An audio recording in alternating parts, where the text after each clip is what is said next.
It's the E Squared Podcast.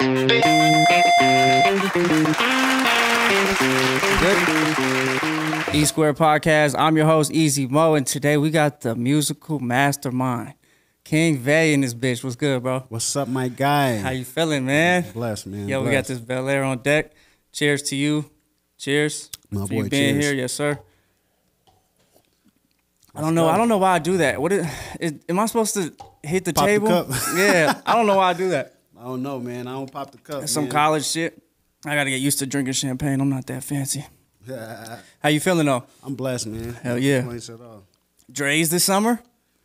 Dre's this summer. We back at it. We back at it, man. So how did that phone call go? The residency joint. Yeah, yeah. I actually signed a residency last year. Actually, and then the pandemic hit. I signed literally. I think it was March or April. I was supposed to start in May. That's crazy because I'm starting in May this year. But I was supposed to start in May, and then the pandemic hit and all of that shit. So, the phone call, I was chilling, smoking some weed, and I talked to Dustin. Dustin was like, "Shit, we back on." Yeah. May, second week of May. Yeah. You've been up there before, right? Dre's? Yeah. Oh yeah, I'm in Vegas. I'm Yeah. Mr. Dre's. Yeah. Okay. Besides Franny, I Okay. don't know nobody who's been at Dre's more than me. I've been so before my own personal residency, I've been with Tip. You know, I play drums for Tip. Right. I did Tip for probably like 5 years at Dre's, 5 years straight type shit. Yeah. Dre's has to be the premier hip hop club in the world. Is that safe to say? In the world? Absolutely. Damn. Listen, I don't even fuck with clubs. But I fuck with Dre's. Yeah. No, for sure. I fuck with Dre's. Yeah, though. yeah. It's crazy because it's really the only hip hop club in Vegas. Yep. You know what I'm saying? That's real, all hip hop, and Yeah. that's not. I mean, it's not the only hip hop club in Vegas, but it's Well, the like, only you know. upscale hip hop club. Yeah. Yes. Yeah, I used to work there. At Dre's? Yeah, at the Oh, Beach yeah? Club. Oh, yeah. Yeah, they had me slaving away up there. Yeah, Oh, yeah. man. No, but I fuck with Dre's too, man. I love it up there. I think it's the most beautiful venue on the top. Like, On the top of the you know, rooftop, top, and ain't you know shit what I'm like saying? it, man. Inside, outside, it's crazy, man. Yeah. So I'm looking forward to going up there. Not as an employee, but you know what I'm saying. Man, you got to come turn up with me one night. Oh, for sure. I'll be up Gotta there. turn up with I'll me be one up night. there. See, I'm like you. I'm not a club guy. But see, you know what I'm saying? Dre's is a different vibe. It is. Though. It You feel is. me? It's way more my vibe for Yeah. sure. Because I can't do that EDM shit. Nah, I can't do it either. Pop shit, EDM Yeah, shit. I tried to give it a chance, but it just doesn't resonate with me, bro. Yeah, man. Shout out Franny because that nigga Franny be having that shit popping. Yeah, and he hates EDM too. He hates it. He said, "Hey, you know what's funny? On the It's so mic, funny, on the mic, bro. Franny be all night. He be like, "Yeah, this ain't that EDM shit." Yeah, no, for real. That takes balls too in a city that, like, you know, that we only do EDM out here. I think Franny got a hat. Yeah, that no said- EDM. that Yeah, says hashtag no EDM. Yeah. Yeah, no, that's dope. I fuck with it because I do too. I I mean, don't fuck with EDM either. but you know, a lot of hip hop artists are doing that crossover shit and getting that bag. I mean, yeah, Yeah, I guess some of them. yeah. Some of them. So let's get into King Vay, man. Let's go. You came up in the church, correct? Started playing music in the church. Absolutely, I was a drummer. My mom and dad actually had a gospel group. I started playing drums for them, which led to me playing drums with the choirs in churches around the city and shit like that. That's how I started. Yeah. You know. So how old were you when you started? I started playing with my mom's group when I was 5. Oh, okay. So And by time- it's in you. It's Yeah, in you, not on you. Yeah, I mean, my dad played guitar. My mom is a singer. The drummer for the group before me was my cousin. My first cousin was my dad's sister's son. So it's kind of I'm from a musical family. So you really, like, were you introduced to other things growing up, like sports and shit, or was music your life? I played sports. I was dope as fuck in sports, and I didn't give a fuck about it at all. I didn't care. Yeah. You probably picked the right route. Well, obviously you picked the right route. 'Cause- Yeah, I was doing music when that shit wasn't cool. Yeah. When niggas was like, you know, playing sports and shit like that. Yeah, You know, yeah. I would play, but then afterwards I was going to band class or Yeah. something to do with music. See, I was the opposite, man. I was sports all the time, and my parents never introduced me to music like that. You would And- have probably hated me because I was in sports all the time, but I was better than everybody. Yeah. So you the motherfucker that don't even care. Yeah, no, for sure. So when did you get your first like real taste of success in music? You know, coming up like through the city. You know, I'm sure you had to pay your dues and all that. I went on my first tour when I was 19 years old. I went on my first actual secular tour when I was 19 with Shantae Moore and Kenny Lattimore. Okay. That was my first, look at anything big. Before then, Randall, Randall Cunningham, ex-NFL quarterback, he kind of found me. Oh, excuse me, this fucking champagne got me got that bubbly, got you. Bubbly. No, Randall Cunningham found me, man. He came. I'm from the Gerson. I was born and raised in the Gerson. So I used to live in Cary Arms, and to make a long story short, I met Randall through the Guitar Center. I did a drum off at the Guitar Center. I won it. Randall saw my video and started looking for me. One time I went to the Guitar Center. They asked for me. Ended up meeting him. Long story short, he fucked with me. The next day after I met him, he pulled up to the Cary Arms, to the projects, in a Ferrari, picked me up. Wow. And kind of changed my life a little bit, man. So what did he do with you? Like what was shit, man? That nigga took me out the projects, man. That nigga bought me my first car. Fucking took me out of the projects, put me into an apartment. He owned a studio at the time. He would just let me come to the studio and fuck around all the time. He had a gospel group as well. Randall Cunningham. I went on tour with him. He's still out here right now. He got a church out here right now. Yeah, I know. His son went to Randall, Randall. Gorman. That's my boy. Yeah, he went to school with my sister. They were all, they was all kids. But yeah, he kind of did that, which led me to I kind of helped somebody out because I was with Randall on tour with Randall, and then one of my boys who played keyboard, I kind of pulled him on a tour.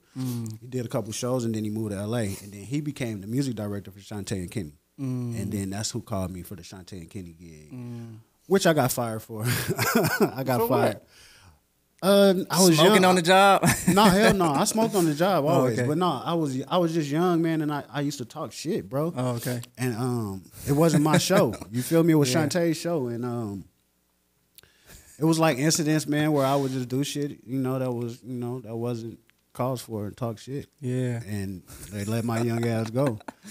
Yeah, was that a lesson for you? Absolutely, because after that, man, it took so fucking long. Nigga, I was back in the streets, back doing nigga shit. Yeah. Like, just not doing nothing for so long, you feel me? Versus if I had to just, play my role, I probably would have continued. So you came back, so you got fired, and then were you still continue with music, though? Yeah, I mean, I was in the streets, but, of course, I still love music. Right.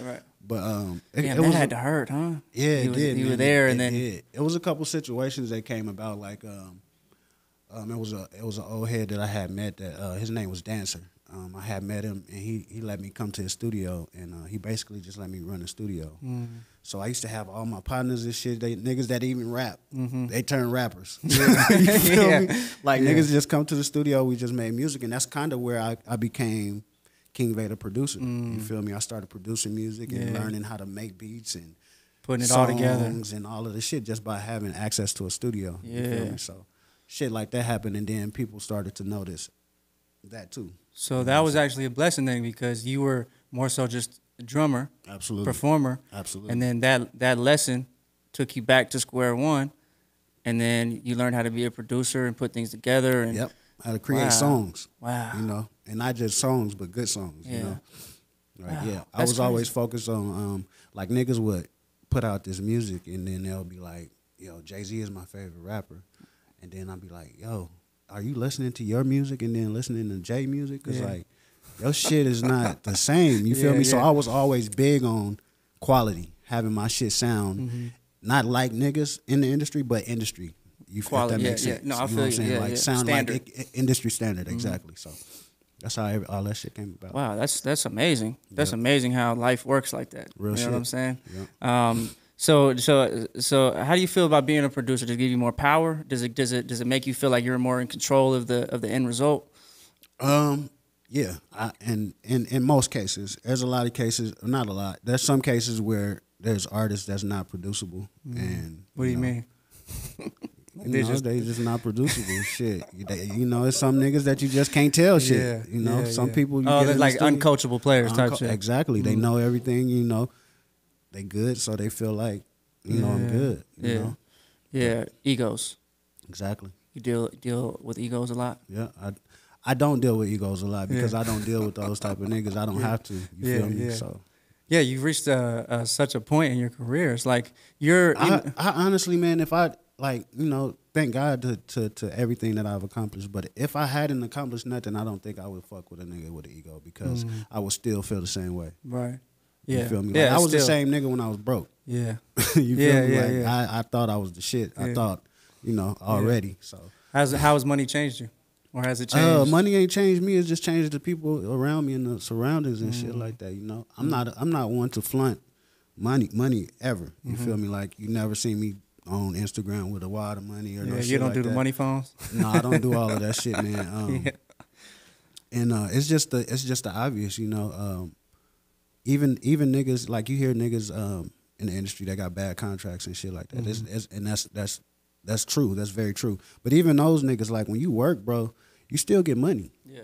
You know what I'm saying? Like I know niggas that got bad contracts that live better than, so it's kind of like the obvious, like they had more than what they had. Yeah, when you're doing a certain thing, like you don't have to speak on, you know what I'm saying? Like you don't have to speak on certain shit. If I place that I just got a record placed, then clearly, obviously, I got paid. Yeah, you don't have to. I don't have to flaunt the money. Yeah. You know what I'm saying? Like nah, nigga. Yeah, let the work speak for itself. Exactly. Yeah, that's crazy, man. Looking from the outside, this is the first time I met you in person, and I look at you as, like from like the local standpoint, from Vegas standpoint, you're the guy. Like you've reached a certain level. You're working with the top artists in the world. And I appreciate that, man. I appreciate that. Do you feel pressure? That's love. No, I don't, man. I don't feel no pressure, man. I just get up and I do me. You feel me? I don't compete with nobody. That's a key thing. Yeah, I don't. There's no competition with me. You feel me? Like I'm gonna be me, whether you win or lose. Yeah. And then I also know that it's enough winning in the game for everybody to win. For sure. You feel me? Yeah, so I think music is that one of those weird things where people try to make it a sport, like a competition, but it's not. It's mainly hip hop though. Yeah. It's not even all music because I don't just produce hip hop music. When I do other music, man, with other people, even just like with the writing shit. You know what I'm saying? Hip hop is the only genre of music where niggas try to shy away from, I have a writer. Like nigga, fucking Beyonce is Queen Bee. Yeah. And like I can guarantee 85-90% of her music she didn't write. Right. But we're on Drake, who's the king of rap music right now, and like niggas is still talking about Quentin Miller writing a hook or some shit like that, or giving him an idea. Yeah. Like nigga, I've been in a room with, man, like some of the top niggas, and like damn near every nigga has writing teams or writers around. You feel me? It's just like it's you focusing on the end product. It's not about like who's writing what. It's about the song. And then it's the delivery. Everybody can't deliver that shit. Right. You feel me? Right. If Neo wrote To the Left, if that song had went to Sierra, we probably wouldn't have got the same results. You feel me? And Sierra was hot. Yeah. You know what I'm saying? So it's all about the delivery. Everybody can't do that shit. Just because somebody wrote it don't mean.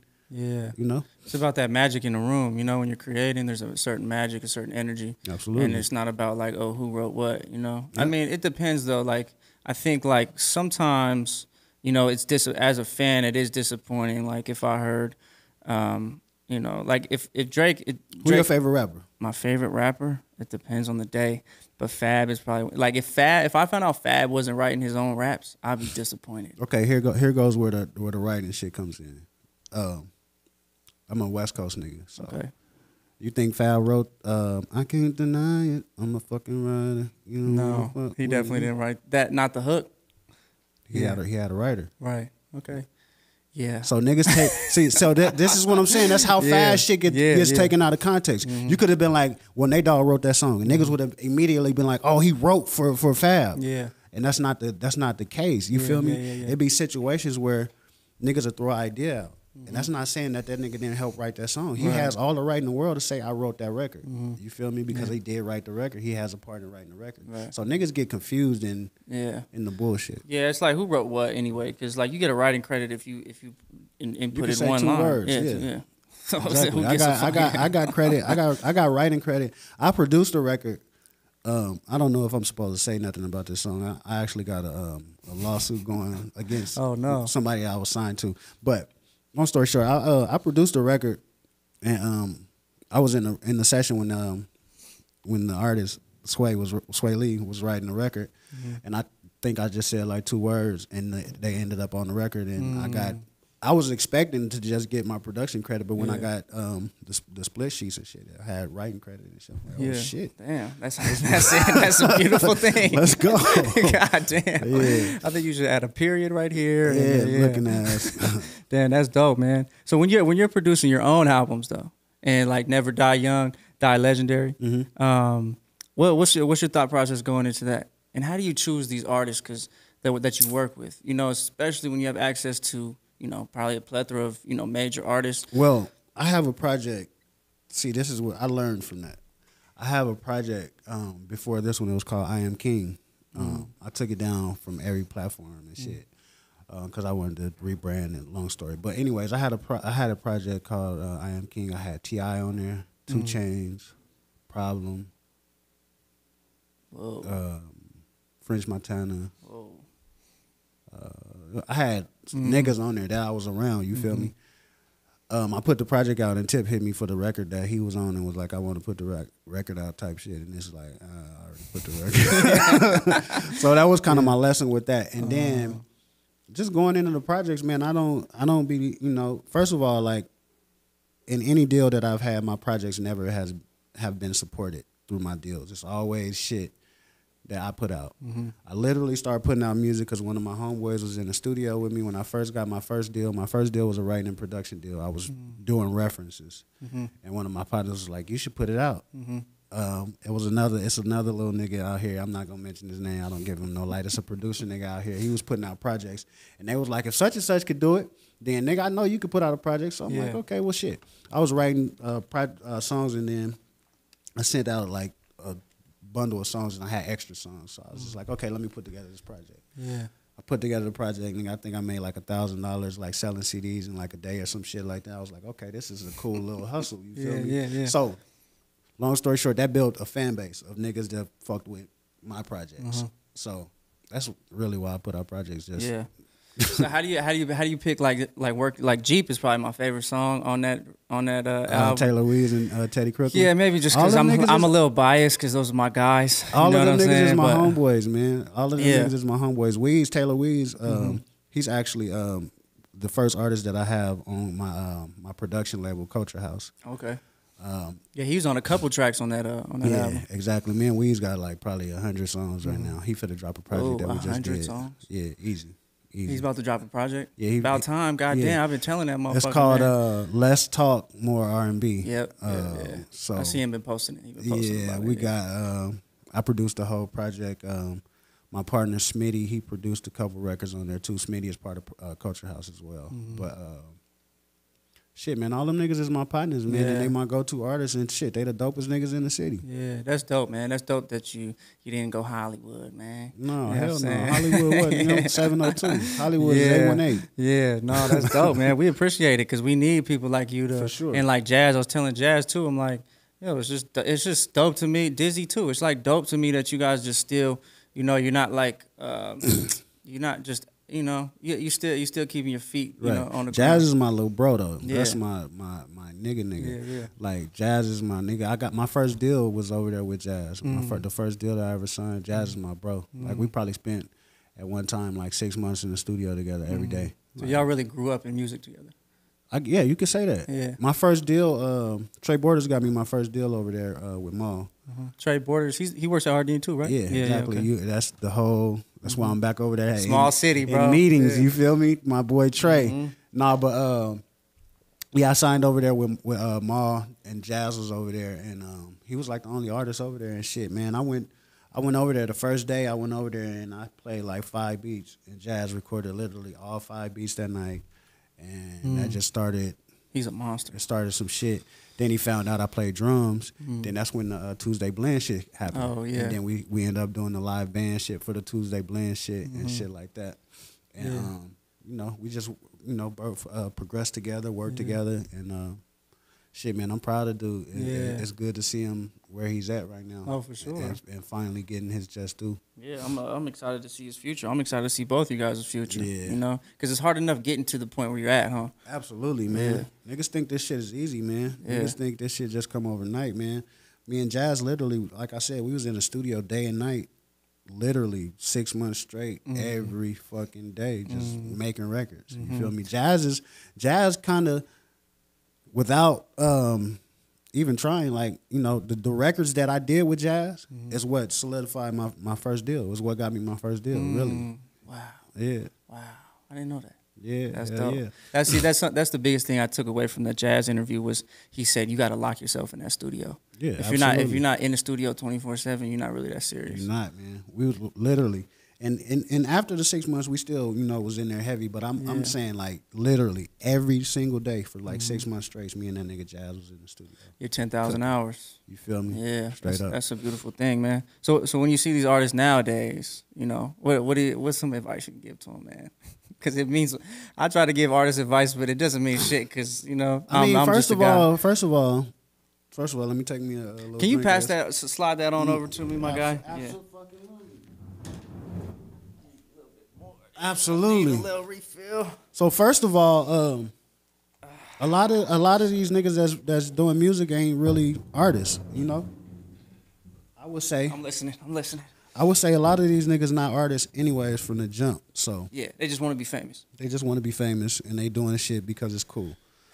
But for the artists that are really strong about their artistry, man, just work on your craft. Get your 10,000 hours. Lock yourself in the studio, man. Get better. You know what I'm saying? Create yourself. Yeah. Don't fucking bite off the nigga that you watching on TV and shit or on YouTube. Like, create yourself, man. Don't be scared of being you. You know?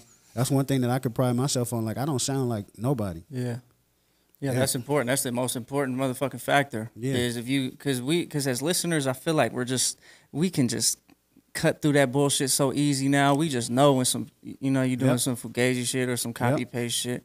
So you gotta be you, and that's the easiest thing to do. Well, for some people, it's hard. Yeah, but real shit lasts longer though. Yeah, for sure. In any aspect. You feel me? Yeah. Real jewelry. Niggas that wear fake chains, they gotta switch their chains out and shit. Like that real shit lasts longer. Yeah. If you making real music, that shit's gonna last. You feel me? Yeah, 100%. Have you ever been starstruck? Yeah. I'm a Brandy fan. Oh, damn. And, you in the studio with her? Yeah, I was working on Ray J album, and she walked in the studio to do background vocals for Randy. I mean for Ray J. I wasn't really starstruck, but I was like, you know, it was like, oh, you know what? I swear to God, I got to take that back. I take that back. Fuck, I got starstruck one time in Dre's. I'm going to tell you what happened, right? So, this was the Pacquiao fight night. I'm in Dre's, nigga. You know who Lean and Low is? Yeah. That's my my partner. Me, Low, Easy. Okay. Yeah, DJ Easy. Almighty, yeah. Easy was with me, I believe. Anyways, nigga, Will Smith was there. Fucking Usher, nigga. Like, everybody's in our Dave Chappelle, nigga. Oh. Everybody's in our section, right? Jeez. So, nigga, I'm talking to Low. I'm literally talking to Low. And I noticed, like, some niggas, like some CIA-looking ass niggas start walking up, right? And, you know, I'm used to niggas having security. Right. But these niggas wasn't the normal security niggas. These niggas come out and they peeping shit out, right? Yeah. So I'm chopping it up with Low. And motherfucking LeBron James walk up. Oh, my God. LeBron James walk up. And literally, nigga, I'm talking to Low, nigga, and in mid-conversation, I'm like, nigga, there go LeBron James. Like, literally, nigga, I stopped everything I was saying. I'm like, nigga, that's LeBron James, nigga. Yeah. Literally, that was probably the only time, though. Jesus. Now that I'm thinking about it. Dave Chappelle, Will Smith. Yeah, LeBron Dave Chappelle, James. though. Dave Chappelle, we did Tip album. You know, Mars, my guy Mars, 1500 Nothing, that's my little brother. Okay. But we did Tip album, the album before this one, Dime Trap. And Dave Chappelle narrated the whole album, so he was around a whole lot. Oh, man. I don't know how I would act if I was around somebody like Dave Chappelle.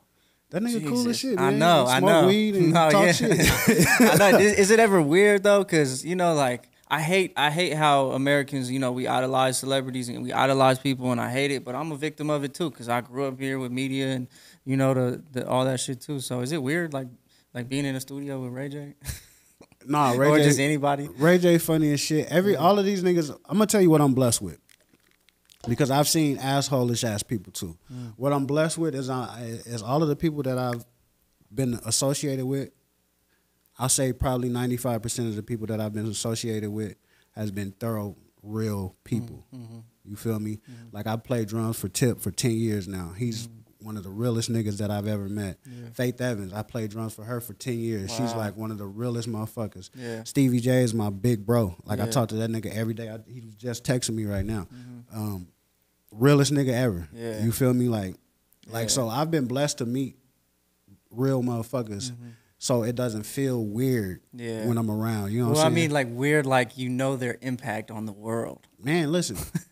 I said, listen, I literally, I talk to Stevie every day. I'm going to just use Stevie as an example. I talk to Stevie every day, literally every day. I've stayed at his crib, driven his cars.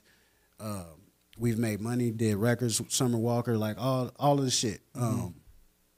And still right now, my nigga, like, I'll get online right now and see somebody posting about him, and I'll screenshot that shit. Like, bro, you really the GOAT. Like, like, you're really, like, nigga, fucking 250 million records sold, nigga. Like, you're really that nigga, dog.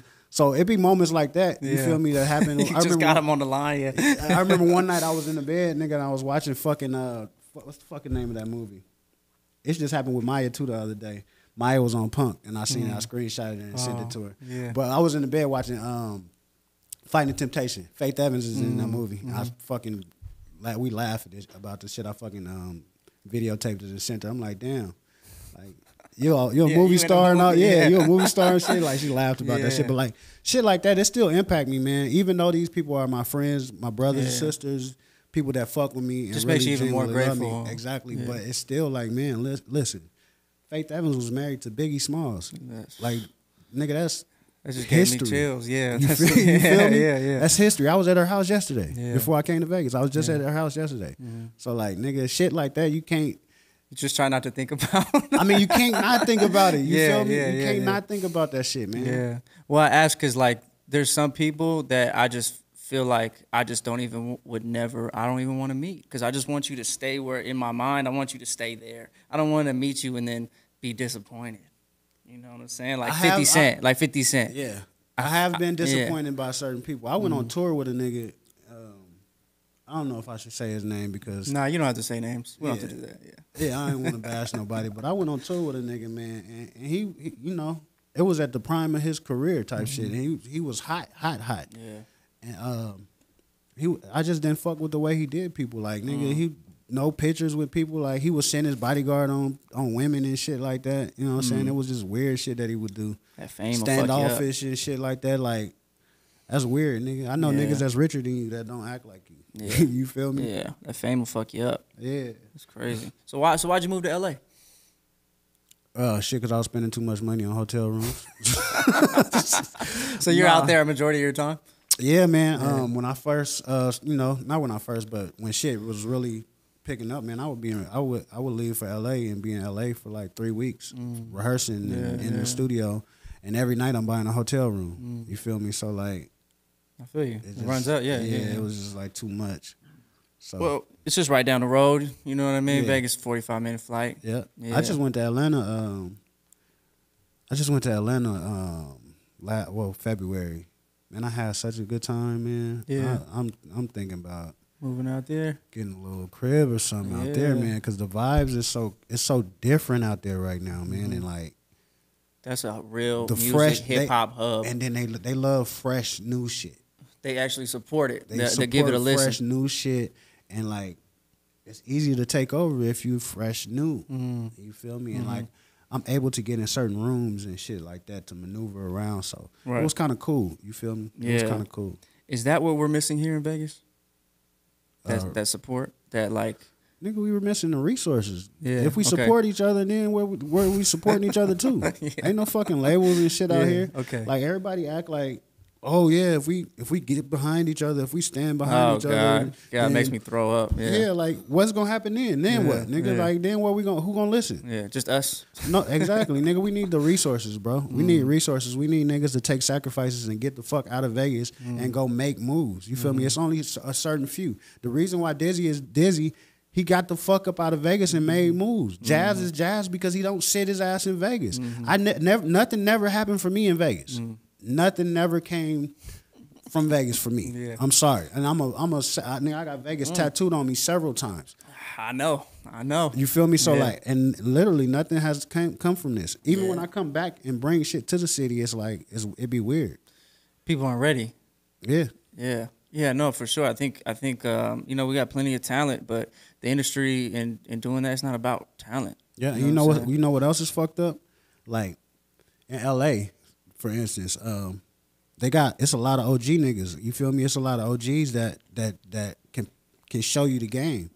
Nobody out here made it, so it's no OGs. Like the OG niggas can't show you nothing because they didn't make it. You feel me? So it's a lack of knowledge out here. Yeah, you know what I'm saying? Like niggas don't even know how to know. Right. If that makes sense. You feel me? Yeah, I mean, our OG, like you're our OG. You know what I'm saying? Facts. You're our OG, Dizzy.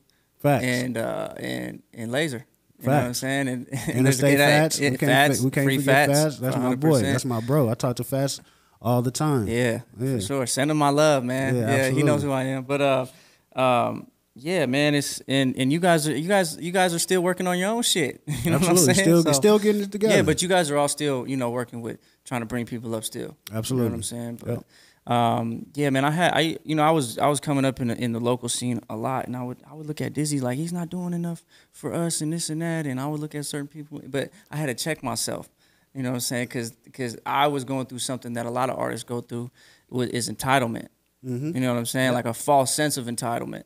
And they think like motherfuckers are supposed to give them an opportunity just because they're from Vegas. And I had to check myself. It's like, nah, like you gotta build your own leverage and build your own fan base. And facts. I never really how do I put this? I kind of was on that, the same shit like Dizzy don't do shit for the city type shit. But I went on tour with Dizzy, and that's when I ended up producing records for Dizzy. But I went on tour with Dizzy, and I had time to sit down and actually talk to Dizzy and and shit like that. And like it's not that he don't fuck with the city. It's like the city, the niggas that come to Dizzy 9 times out of 10 ain't even ready. Yeah, you feel me? And it's like only the smaller artist wins in that. I mean, in that situation, you ain't bringing nothing for Dizzy. And if you in any case, if you're somebody and you get 100 people trying to get you to put them on or whatever the case may be, and 95 of them suck. Like you might miss 5 of them. You feel me? You might miss the 5 that's actually dope because 95 already sucked, or you might not even get that far because you might listen to 45 that suck, and it's like, okay, well I'm not gonna listen no more because you know what I'm saying. Yeah. So that's what ends up happening, and then he get bashed a lot. He does. Like he don't say shit, but that nigga know he see all of the shit that niggas be saying in the city about him, and then expect him to help. Yeah. You feel me afterwards? No. Oh man, I am just waiting for. I just would love to sit down and talk to him, man, and really pick his brain about all that, because I'm a super Dizzy fan. I've been listening to him since Smokeout Conversation. I mean, in high school we heard about Dizzy Flashy and shit, you know. So, but yeah, man, that must be a lot of pressure. But I mean, I can only imagine that you feel that kind of pressure too. People tugging at you, like, oh, let me get on your next album and this and that. And I think, I think the way that I was brought up in Vegas, it puts me in a different position because a lot of the rappers from the city are really my partners. Like I know a lot of them. I really know these niggas. Like, you know what I'm saying? So I'm more approachable to certain niggas than Dizzy is. You feel me? Like I got records with niggas in the city that you probably wouldn't think that I would have records with because you know what I'm saying? But I do it because for the city. And it be certain times like I got niggas right now that talk shit about me. That pay me like $200 for a beat.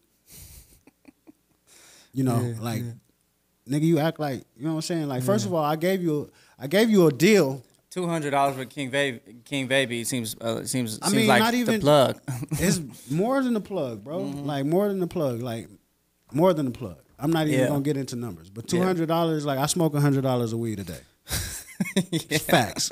You feel me? Yeah, facts. Yeah. I buy at least a half ounce of weed every single day. Yeah. You know what I'm saying? So like, bro, don't come at me with the, people act like they damn near own you because they paid you $200. Well, that's that entitlement. Yeah. You know what I'm saying? It's crazy. And that's the lack of knowledge. Yeah. At the same time, if you knew better, you would do better. Yeah, exactly. If you knew better, you'd overpay. Not even overpay, just pay a nigga what they worth. Right. Well, I like to overpay sometimes, just because I feel like. Because you think you Frank Lucas or something. Yeah, you know what I'm saying. I like to rub people the right way. I don't like to rub people the wrong way. Yeah, you're right, man. You're right. Because that goes a long way. You like, your relationships and how you make somebody feel. Like people aren't always gonna remember exactly what you said to them, but they'll always remember how you made them feel. Absolutely, that's a fact. So I take that into account because I'm the same way. If I meet you for the first time and, you made me feel like a little weird, like I'm always going to, you just remember that. And stick with you. Yeah.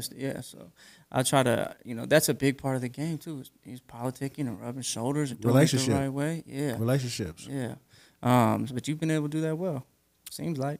I mean, I've been all right, man. You seem like a cool guy, bro. Like before you walked up, super good energy, man. Yeah, man, I'm cool, man. Yeah, man. So what's coming?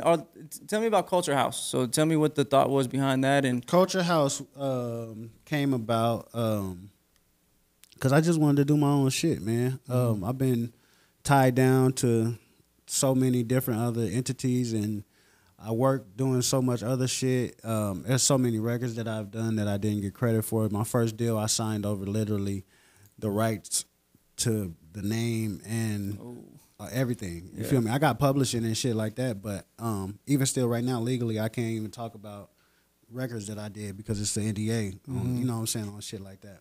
Plus, like I said earlier, I got a little lawsuit that I'm working on right now for certain records and shit like that, but you want to talk about that? About what? I'm gonna talk about it. Whatever, man. Shit. I mean, so how is that process going? Is it like are you trying to get the ownership of it back, or what's the situation? I'm trying to get my money. I'm really trying to get. Not even trying. I'm about to get my money. So you had material stolen from you? Not. I mean, yeah. Basically, you could say that. I have records I have a record right now. And again, I can't speak on records, but I have a record right now that's 5 times platinum. I have not received anything but the upfront money. Oh. You feel me? And the upfront money, see what it is like these industry niggas, they give you a lot of money or what they call a lot of money. You feel me? I think they gave me like 10 bands up front or some shit like that. Up front, because they know how much they're going to make on the back end. Yeah. But still, I've watched so many people get fucked up. I never, ever, not one time have sold over my pub. You feel me? So, because that's where the money is. That's where the money is. I'm not gonna never get fucked. I did sign over the rights to put my name on the records, and somebody else put their name and their tag on a lot of my records. But happens? I still got yeah, hell yeah, hell yeah. Whoa. So hell yeah. So you sign over. Like somebody can take credit for your beat, pretty much. Absolutely. Whoa. Yeah, I signed and then legally. Yes, I legally signed over. Yeah, because you get your money, you're gonna produce more. Anyway, but here's the thing, you know why Kanye West is Kanye West? Because Kanye West's name was on all of those Jay-Z records, all of those records that he did. Association. Yeah. So at first, a young nigga coming from the hood, coming from nothing, you go from here, from making nothing. Or selling little weed sacks to making publishing money, or before you even make the publishing money, you're sold this. You're sold this. You're like, okay, well, this is what this is. You feel me? Yeah. You come over here to this side. This is what you get over here, or you could just stay over here. Yeah. So a young nigga, from the hood, taking that money. Let's go with the money. Yeah. I don't give a fuck what you say. Am I gonna get paid, nigga? You feel me? Yeah. I don't give a fuck about my name being on that shit, man. Let's get bread. Exactly. I know I'm sitting in the studio doing the records, so at first I didn't give a fuck. That's where they take advantage of you. Yeah, exactly. That's why I didn't give a fuck at first. So as time went on, I started realizing shit, and I got fucking 10 records on the radio, and nobody fucking know who the fuck I am. Nigga, I got niggas like, I got records with French Montana. He walking in the studio introducing himself.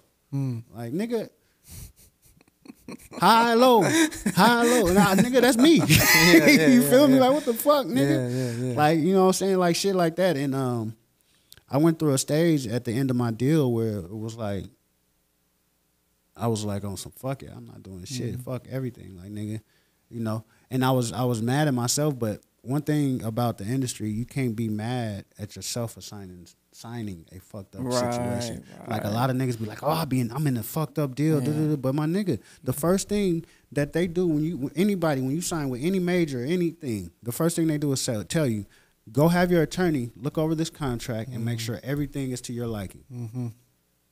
Did you do that?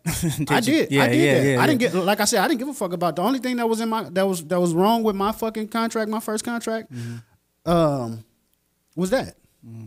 That was it. Yeah. They don't I got 75% of my publishing. Yeah. For all of the records that I did. You feel me? It took a while to get paid, but you got paid. But when shit started flowing, you know, it was Gucci. Yeah, and then you got to get an attorney, an outside attorney, not an attorney works for the label. I never had an attorney with a label. Yeah, never ever. Because that can be a little trickery too. My attorneys, when I first met them niggas, I met them in at a restaurant, outside restaurant in Hollywood. I pulled up and both of those niggas was smoking weed.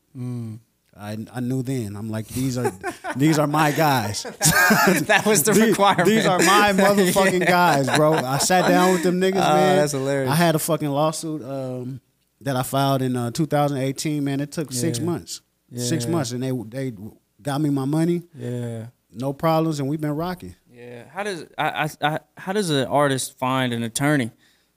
I actually found them. My girlfriend at the time was she's in the industry too. Yeah. But she was cool with one of them. She went to school or some shit with one of them, and the situation had happened, and she was like, "Oh yeah, I got some attorneys for you too." They actually Mike, you know who Mike Dean is? The producer? Yeah, they're his attorneys as well. Oh, okay. Yeah. Oh, Mike Dean is a legend. Exactly. Jesus. Exactly. But I think I've talked to a lot of artists. I mean, you know, in a lot of artists that have been approached by labels, and I feel like it's a real roadblock for artists because usually an artist's mind is in artistry mode. They're not in business mode, and a lot of that shit can just like either fuck up everything and intimidate them, or they don't even want to have those conversations because they don't know what they're talking about. When you have to do music and do business and create, like, it's too much. Yeah. You have to have a team. The reason why niggas like Jazz is able to do amazing things is because he goes to the studio. Yeah. You know? Like now, like that's it. I don't have to worry about publishing or none of that shit because I have people that's doing that shit. You know what I'm saying? Yeah. You know, that's the beauty of having a team. How does an up and coming artist, let's say in a Teddy Crooklyn or Taylor Wee's position, put themselves? Them niggas is good. Okay. Both of them niggas. Those, they got you. Them my little niggas. Wee's is definitely good. That's Culture House, and Teddy Crooklyn. That's my young nigga. Yeah, I used to manage Teddy. Yeah, Teddy. They good. They one thing I can say about Teddy. Teddy is about quality. He ain't gonna put himself in no bullshit situation. You feel me? Yeah. So.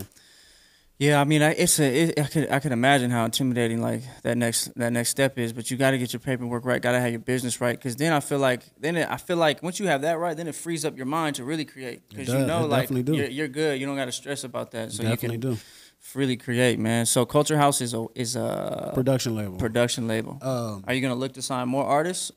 I'm not necessarily artists. Okay. If I find somebody that's production label, so you want producers? I want producers and writers. Okay. If I find somebody, you know, like Taylor Wee's, that nigga he's special to me. That nigga is a special artist. That nigga he's crazy. I met Taylor Wee's through an artist that I don't even fuck with no more. You feel me? And we continued to do shit. I called him for one of my projects and shit like that, and I chopped it up with him. Like, I just asked him like, yo, what's your situation with music? He really didn't have a situation, so I was like, shit, man, just let me do a project. Let me do a project with you, and after that, we'll see. You know how it goes. Is he kind of like your understudy? I wouldn't call him my understudy, but he's soaking up game for sure. I can only imagine. I definitely could see growth since we've been dealing with him. But that nigga, I can't take shit away from Weez. That nigga is incredible by itself.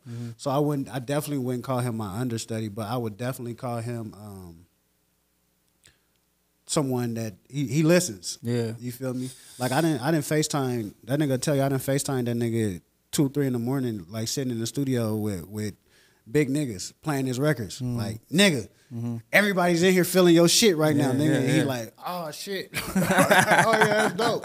You feel me? Like crazy shit. Like, So what do you think? What do you think an artist like him has to do to get to the next level? Because I know there's a lot of up and coming artists, especially from the city that's gonna watch this interview. A nigga like Weez just gotta stay consistent and end up in the right end up in the right rooms. That's all it is, man. Because Weez is dope.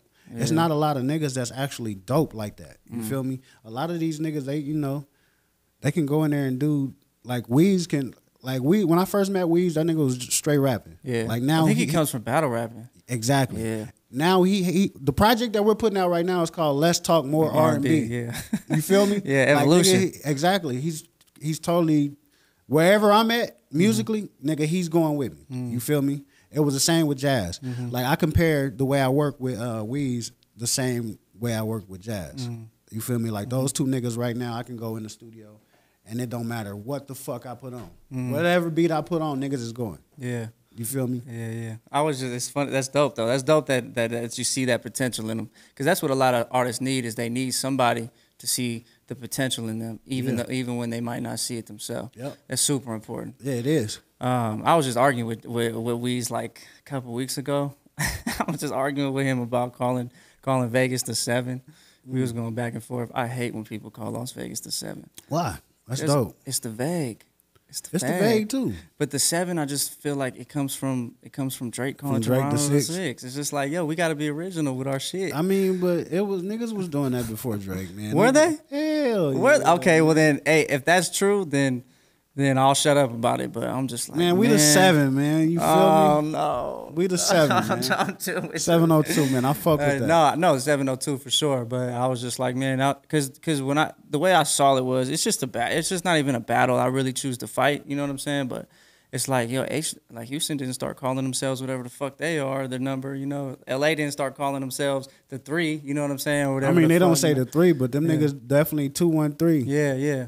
But whatever. If you want it to be the 7, it's the 7. I hate that, man. But it's all good.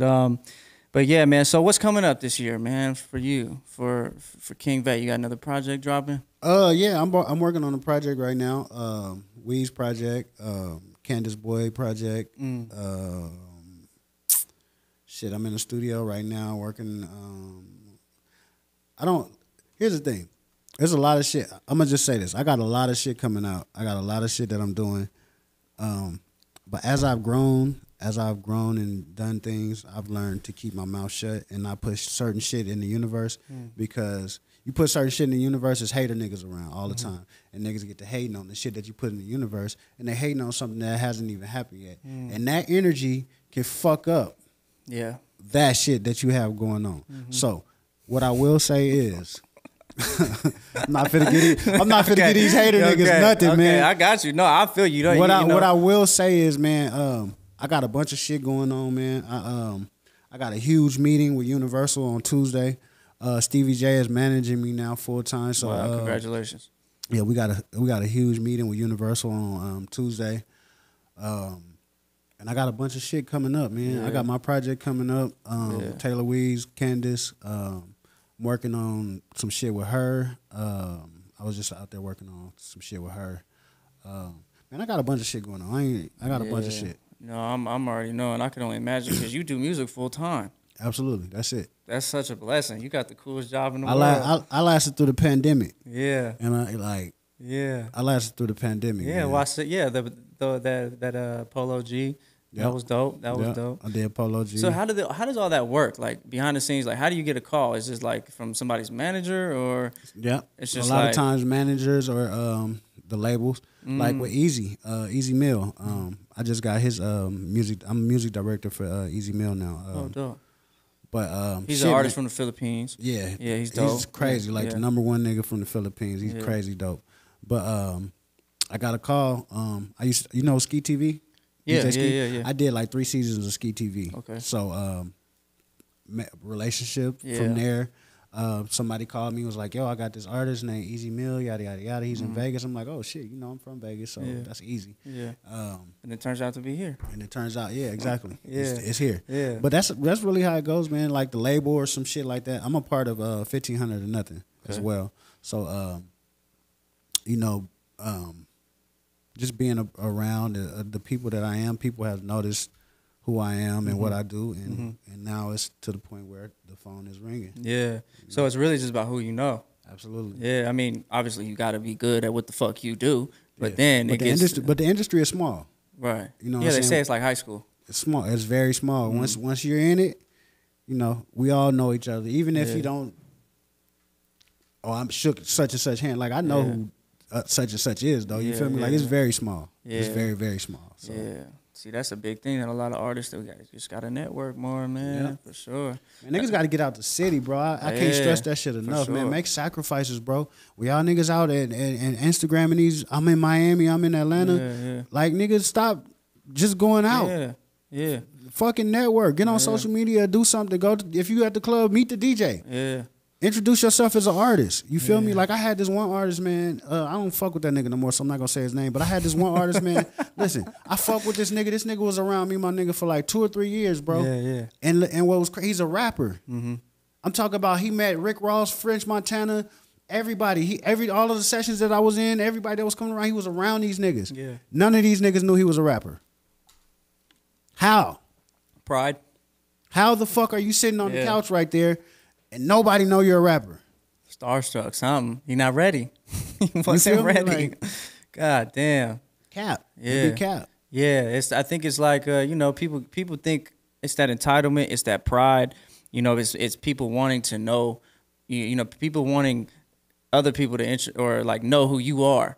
You know what I'm saying? Listen, it's the pride. And then, you know what I mean? What's fucked up is I'll wake up the next day and see on social media, oh yeah, I was in the studio. In the studio with Rick Ross last night. Like, bro, you were sitting on the couch, bro. Stop playing. Yeah, man. You got to get your energy right. That vibe check, man. That your energy is so important, man. Especially in music. You know what? I've been a victim of that too.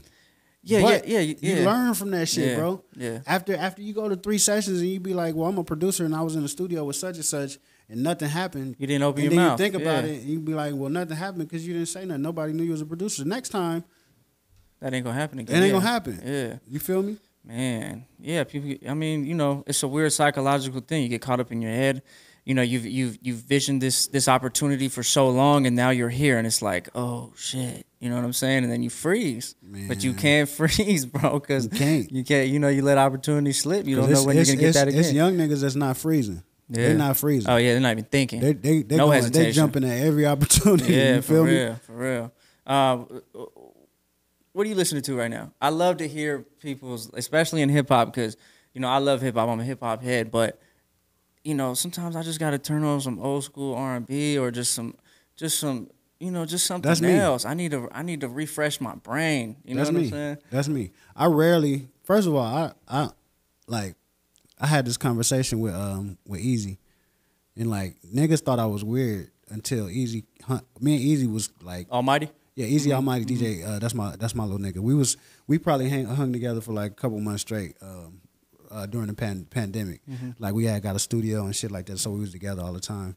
But I don't listen to music, bro. I don't listen to music. That's so crazy to hear. I don't listen to music, and I'm gonna tell you why. I watched an interview on Missy Elliott. This was a few years ago. I watched the interview and she was telling the reporter about they used to have a thing called the Basement Crew. Timberland, Missy, Genuine, all of those niggas. But Mr. Devontae, who was the leader of the shit, Devontae from Jodeci, he wouldn't let them listen to music. Whoa. He wouldn't let them watch TV or listen to music. And that shit happened for 2 years straight. Whoa. And what came of that was their own sound. Whoa. They didn't sound like They're nothing. Not influenced by anything. They're not influenced by anything of the outside world. Genius. They don't sound like nothing. Still to this day, nigga, you could play a Timberland beat right now today, and you can't duplicate that shit. Can't. You feel me? You can't duplicate it. So that's why niggas is in there beatboxing with their mouth on the mic and shit because niggas in there bored to fucking death. You got in the studio 2 years straight. You can't watch TV or listen to music. But that's so important. It's almost like it's almost just like a blessing and a curse because like you're in it. Even though you enjoy music so much, you're in it now. So you have to look at it from a different perspective. Exactly. And if you are listening to, you know, the top 10 on Billboard or whatever, your brain is gonna internalize that and on accident. On accident. And then you're gonna I've accidentally I'm not a biter at all, so I say this with pride. I've accidentally wrote songs and listened to it afterwards and be like, oh no, I can't put that out because that melody is from something I heard. I heard that shit. You feel me? And it's embedded in my head now, so it feels comfortable to just sing. Yeah, like the cadences for sure, big in hip hop. It's just the same cadence every time. So I don't. It started off me forcing myself, but now I just don't. I really don't listen to music. Yeah. If it's somebody that drop a CD that I fuck with, that I really like, or some shit like that, give it a listen. Then I'll give it a listen. But that'll be the end of that. That's the most important, impactful piece of advice that I think you could give to an up-and-coming artist is because it's so important for them to have their own identity, to have their own sound. Stop listening to whatever you hear in the club so much. Like, enjoy it, but don't internalize it as, I got to do this I got to sound like this to be hot, because the sound you hearing in the club right now, that was recorded a year ago. You know what I'm saying? 2 years ago, maybe. Yeah, it's just hitting your ears now. So they're already in the studio working on the next sound that you're gonna hear next year. So it takes a year to a year and a half to break a song. Mm-hmm. I learned that in the industry. Wow. Yeah. Wow. Yeah, I've been working with this artist from Riverside, California. His name's Surf, SIRRF. He got this song. It's crazy. I'll let you listen to it after this. But is that something you're interested in too? Artists? Like breaking a record? Is that something like you try to focus on, or if you hear something you're like, oh, this could go? I haven't really got into breaking a record. Mm-hmm. But I'm into finding new talent, new artists, and developing new artists. You know what I'm saying? Like, I found some pretty dope artists in my day, and I feel like, it's a fact that I've advanced them to another level. You feel me? I can only imagine. Whether they admit it or not. You know what I'm saying? Like, it's a they don't want to give you your credit, man. Yeah. It's a fact, man. Yeah. I can only imagine. I mean, it just comes from the level of musicality that I have. You feel me? Like, this shit is really like embedded in me. Like, nigga, I live and die for music. You know what I'm saying? So that's like what I said earlier. Like, I try to give people advice, like artist advice and shit, but I'm not musically like inclined. I'm just a fan. You know what I'm saying? So I tell people, like, take what I say as a grain of salt. But if it's coming from King Vay, that's a whole different conversation. You better take what the fuck he says serious. No, I appreciate that. Yeah, for sure. I mean, you know, it's like you gotta have that confidence, and you know, and people gotta give you your credit, man. Like, sure. Like, you know, you might out here, and I don't get credit. You don't get credit? You don't feel like you get credit in Vegas? Nah. People respect me because, like, they can't you can't ignore shit. You feel me? Like, nigga, you can't ignore seeing me on TV though. or whatever. Like, you can't ignore shit. Yeah. But they don't fuck with it. Like, I think if somebody else was in my position, niggas will respect it or fuck with it more. Why do you think that? You think this is a personal thing? They got it against you? Or it's maybe like you came. You know what? Part of it, I'm not even gonna put it all on everybody else. Part of it is me. Because I've always felt like I was a shit. Before anything happened for me musically, before I've accomplished anything, like I felt like I was a shit. Well, that's a key ingredient in becoming successful. And, I kind of, you know, probably rubbed a few people the wrong way because people don't know me.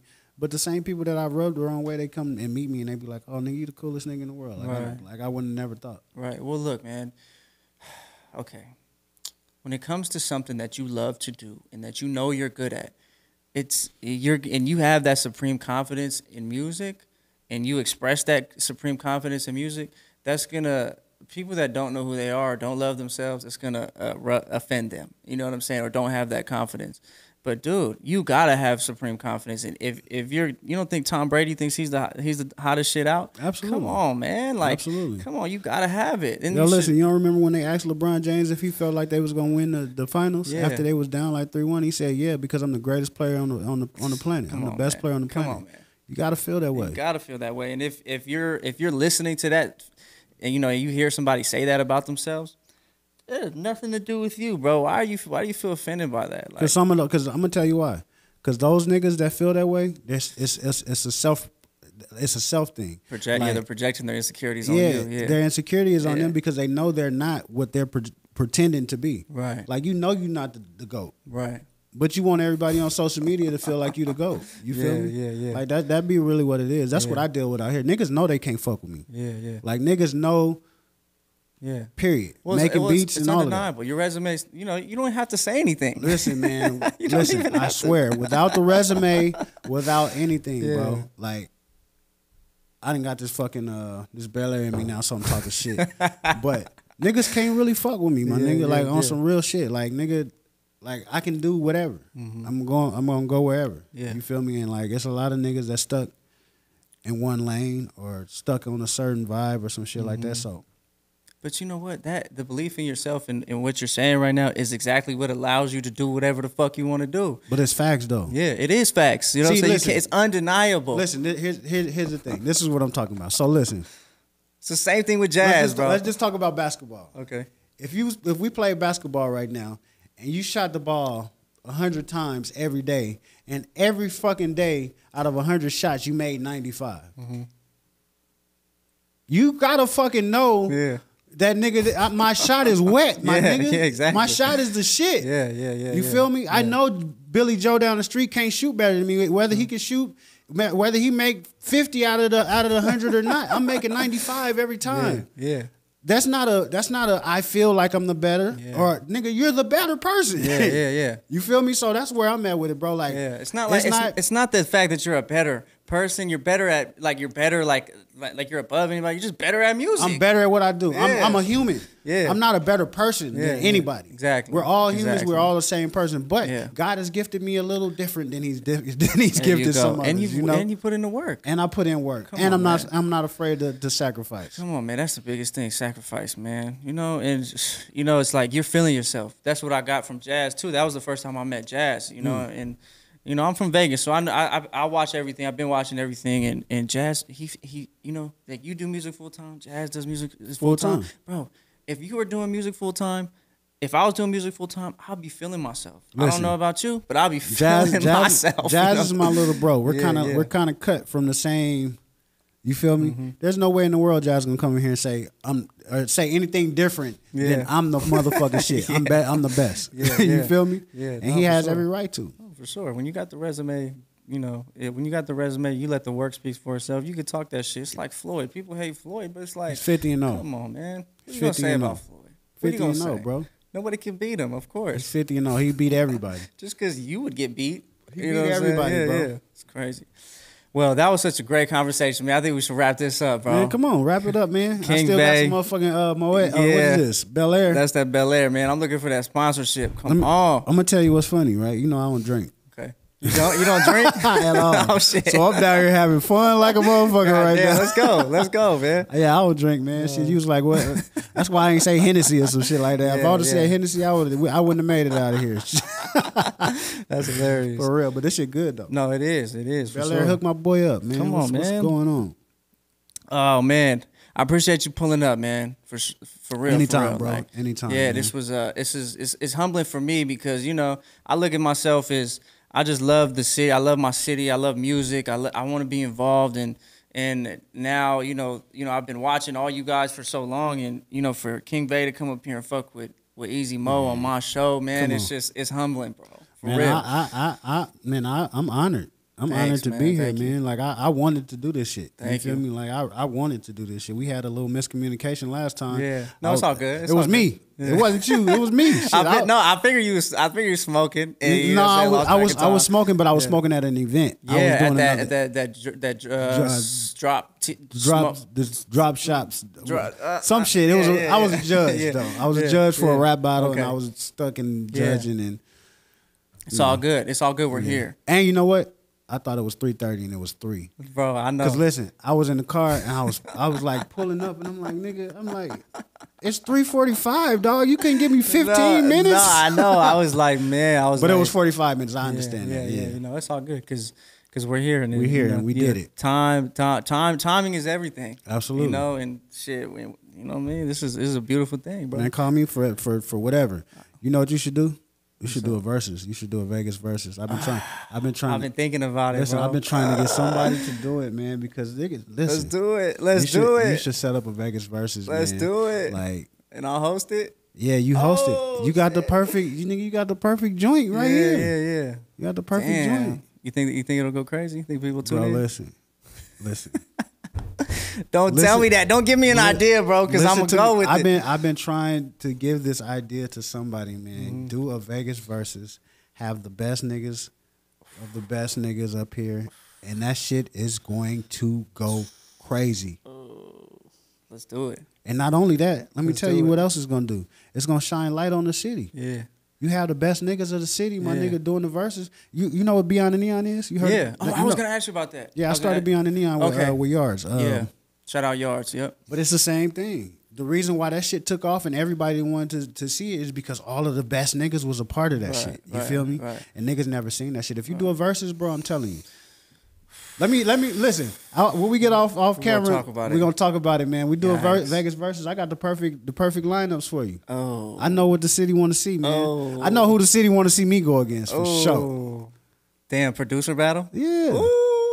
Yeah, man. Come on, producer battle. We gonna play these records. Hey, man. I think it's only right. It's only right. You just got me amped. You just got me amped. Listen, man. That's gonna shut a lot of niggas' mouths. Yeah. But it's also gonna you know shine light. It's a good thing. It's gonna shine light. That's what I'm saying. Because everybody's gonna tune into that. Yeah. You know what I'm saying? People gonna tap in. That's not even from Vegas. How come nobody's done it yet? Because niggas waiting on you, Easy. Come on, dog. That's why I'm here talking to you about it. Niggas waiting on you, man. Yo, let's get it. Let's set it up, man. Shit, let's do that shit, bro. We can set that shit up. Vegas versus. I'm putting it on Easy, y'all. Coming soon. Damn, you got my mind running. All right, bro. Let's wrap this up. I appreciate you, bro. Man, love. Much love, man. Whenever you want to come back, my door is always open. You know what I'm saying? Because I definitely want to revisit with you probably before the end of the year, just to, you know what I'm saying? Because I know you're going to make some moves. Man, come on. Listen, my birthday in November. Okay. So we'll do it. Let's come back for my birthday. Okay. By the time my birthday come, I'm going to have some shit to tell you. Oh, yeah, for sure. All right, bro. Till next time. Peace. It's the E Squared Podcast.